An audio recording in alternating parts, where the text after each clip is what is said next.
अब हम समझ लेते हैं formation of coordinate covalent bond कि कोऑर्डिनेट कोवेलेंट बॉन्ड की फॉर्मेशन कैसे होती है। यहाँ पर हमारे पास एग्जांपल्स मौजूद हैं। फर्स्ट एग्जांपल है हमारे पास formation of ammonium radical NH4 positive. कैसी होती है अमोनियम रेडिकल की फॉर्मेशन की? यहाँ पर हमारे पास मौजूद है अमोनिया। अमोनिया का क्या है फॉर्मूला? NH3, यानी एक नाइट्रोजन एटम के साथ 3 हाइड्रोजन एटम्स आपस में बॉन्डेड हैं। ठीक है, तो यहाँ पर क्या है कि हमारे पास नाइट्रोजन के साथ 3 हाइड्रोजन एटम्स क्यों बॉन्ड बना रहे हैं? नाइट्रोजन का एटॉमिक नंबर है 7। 7 एटॉमिक नंबर का मतलब है कि इसके न्यूक्लियस में 7 प्रोटॉन्स मौजूद हैं और आउटसाइड द न्यूक्लियस 7 इलेक्ट्रॉन्स मौजूद हैं। फर्स्ट इसका जो शेल है के शेल, उसमें इसके पास 2 इलेक्ट्रॉन्स हैं क्योंकि के की मैक्सिमम कैपेसिटी 2 इलेक्ट्रॉन्स को अकोमोडेट करने की है।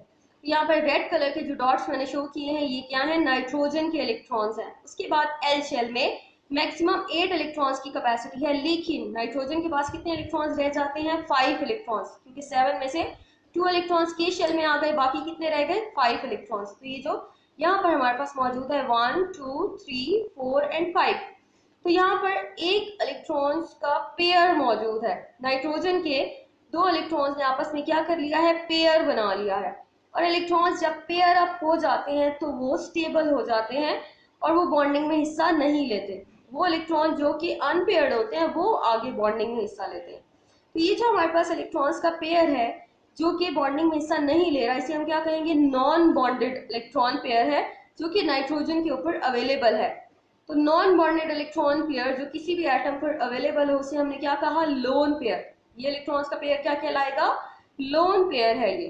ठीक है, अब इसके बाद जो इलेक्ट्रॉन्स अनपेयर्ड थे नाइट्रोजन के, ये जो 3 रेड कलर के डॉट्स हैं, ये अनपेयर्ड इलेक्ट्रॉन्स को पेयर अप करने के लिए उसने 3 हाइड्रोजन एटम्स के साथ बॉन्डिंग कर ली। हाइड्रोजन जो है उसका एटॉमिक नंबर 1 है और 1 एटॉमिक नंबर का मतलब है कि इसके आउटरमोस्ट शेल में 1 इलेक्ट्रॉन मौजूद है। ये जो क्रॉस की सूरत में इलेक्ट्रॉन है ये हाइड्रोजन का इलेक्ट्रॉन है। तो हाइड्रोजन क्या करता है कि उसने फर्स्ट शेल में 2 इलेक्ट्रॉन्स को कंप्लीट करना है, इसलिए उसने नाइट्रोजन के इलेक्ट्रॉन के साथ क्या कर लिया? पेयर बना लिया। ठीक है, तो यहाँ जो हमारे पास एक पूरा पेयर बन गया जिसमें एक इलेक्ट्रॉन नाइट्रोजन का है और एक इलेक्ट्रॉन हाइड्रोजन का है। तो ये कौन सी शेयरिंग हो रही है? म्यूचुअल शेयरिंग ऑफ इलेक्ट्रॉन्स हो रही है। Equal number of electrons share किए नाइट्रोजन एंड हाइड्रोजन ने और इनके दरमियान ये बॉन्ड का एक पेयर बन गया। ठीक है, इसको हम क्या कहेंगे? बॉन्ड पेयर ऑफ इलेक्ट्रॉन्स है। ठीक है, ये जो बॉन्ड पेयर ऑफ इलेक्ट्रॉन्स है इनकी वजह से इनके दरमियान जो बॉन्डिंग हो रही है वो कौन सी बॉन्डिंग है? कोवेलेंट बॉन्डिंग है।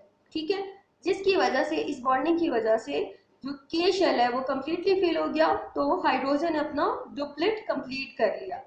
और यहाँ पर हाइड्रोजन इसने भी अपना डुप्लेट कंप्लीट कर लिया नाइट्रोजन के साथ एक इलेक्ट्रॉन शेयर करके, और यहाँ पर भी हाइड्रोजन ने अपना डुप्लेट कंप्लीट कर लिया एक इलेक्ट्रॉन शेयर करके। तो यहाँ पर आप देख रहे हैं तीनों हाइड्रोजन का डुप्लेट कंप्लीट है और नाइट्रोजन का ऑक्टेट कंप्लीट है। ठीक है, नाइट्रोजन के पास 1 2 3 4 5 6 एंड 7 8 एल शेल में टोटल अब उसके पास 8 इलेक्ट्रॉन्स हैं। तो ये अमोनिया है जो एक स्टेबल स्पीशी है। लेकिन अमोनिया को हम इलेक्ट्रॉन रिच स्पीशी भी कह सकते हैं क्योंकि इसके पास एक नॉन बॉन्डेड इलेक्ट्रॉन का पेयर मौजूद है जो कि क्या कहलाएगा? Lone pair. अब ये जो इलेक्ट्रॉन का पेयर है ये अमोनिया किसी को भी डोनेट कर सकता है।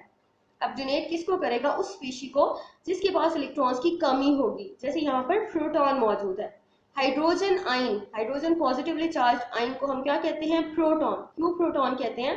क्योंकि हाइड्रोजन का एटॉमिक नंबर 1 है और 1 एटॉमिक नंबर का मतलब है कि इसके न्यूक्लियस में 1 प्रोटॉन है। ठीक है, इसके न्यूक्लियस में न्यूट्रॉन मौजूद नहीं होता। ठीक है, और आउटसाइड द न्यूक्लियस एक इलेक्ट्रॉन होना चाहिए, लेकिन ये अपना एक इलेक्ट्रॉन लूज कर चुका है। अब इसके पास कोई इलेक्ट्रॉन नहीं है, कोई न्यूट्रॉन नहीं है, सिर्फ इसके पास एक ही पार्टिकल है। कौन सा? प्रोटॉन। जिसकी वजह से पॉजिटिवली चार्ज हाइड्रोजन आयन को हम क्या कहते हैं? हमेशा प्रोटॉन कहते हैं। ठीक है, अब क्योंकि इसके पास एक ही शेल है, फर्स्ट शेल के शेल है, और इसमें इसको 2 इलेक्ट्रॉन्स जब तक ये कंप्लीट नहीं करेगा ये स्टेबल नहीं हो सकता। तो ये क्या करेगा? इसको पूरे एक इलेक्ट्रॉन के पेयर की जरूरत है स्टेबल होने के लिए। तो ये नाइट्रोजन से, अमोनिया में जो नाइट्रोजन है उसके इलेक्ट्रॉन पेयर को, इसके लोन पेयर को अपनी तरफ अट्रैक्ट करेगा ताकि इसका के शेल कंप्लीटली फिल हो जाए और ये डुप्लेट रूल अपना ओबे कर ले, अपना डुप्लेट कंप्लीट कर ले।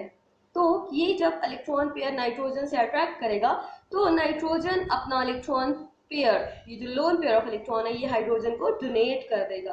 और इनके दरमियान जो बॉन्डिंग होगी वो क्या कहलाएगी, कोऑर्डिनेट कोवेलेंट बॉन्ड। ठीक है, अब यहाँ पर मैंने अमोनिया की लुईस स्ट्रक्चर डायग्राम को शो किया है।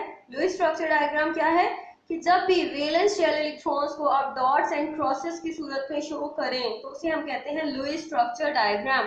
तो यहाँ पर नाइट्रोजन के जो वैलेंस इलेक्ट्रॉन्स हैं उनको हमने डॉट्स की सूरत में शो किया है और हाइड्रोजन के वैलेंस शेल इलेक्ट्रॉन्स को क्रॉसेस की सूरत में शो किया है। तो ये हमारे पास क्या है, लुईस स्ट्रक्चर डायग्राम। अब आपको मालूम है कि हाइड्रोजन का फर्स्ट शेल ही होता है, वही वैलेंस शेल है और इसमें कितने इलेक्ट्रॉन्स है, 1 इलेक्ट्रॉन है हर एक हाइड्रोजन एटम के पास। और नाइट्रोजन का 7 एटॉमिक नंबर है, फर्स्ट शेल में 2 इलेक्ट्रॉन होते हैं, तो जो वैलेंस शेल है वो सेकंड शेल है। और सेकंड शेल में नाइट्रोजन के पास कितने इलेक्ट्रॉन्स है, 5 इलेक्ट्रॉन्स है, इसलिए यहाँ पर मैंने 5 इलेक्ट्रॉन्स शो किए हैं नाइट्रोजन के। ठीक है, अब यहाँ पर जो हमारे पास हाइड्रोजन के साथ बॉन्डिंग हो रही है वो कौन सी बॉन्डिंग है, कोवेलेंट बॉन्डिंग है। कोवेलेंट बॉन्डिंग है क्योंकि इसमें हमारे पास म्यूचुअल शेयरिंग ऑफ इलेक्ट्रॉन हो रहा है।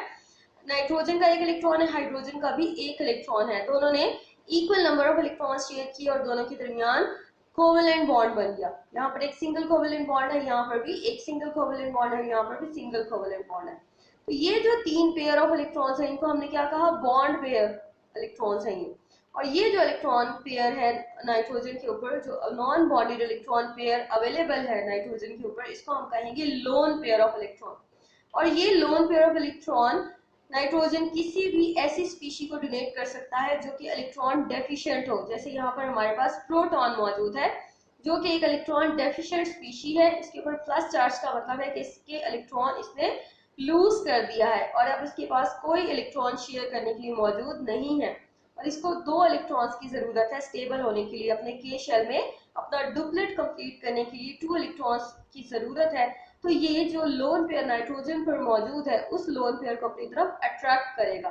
उस लोन पेयर को जब अपनी तरफ खींचेगा तो नाइट्रोजन इस लोन पेयर को हाइड्रोजन को डोनेट कर देगा।